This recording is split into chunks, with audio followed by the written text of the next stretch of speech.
Everyone, so today I'm going to teach you on how to delete story archive on Facebook. So what you're going to do is just open your Facebook and go to the three lines at the top right. After clicking on that, go to the gear button on top. After going to the gear button, you can see the settings and privacy.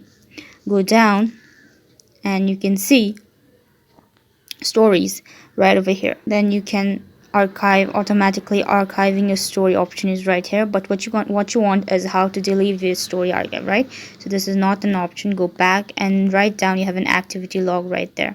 Go ahead and click your activity log.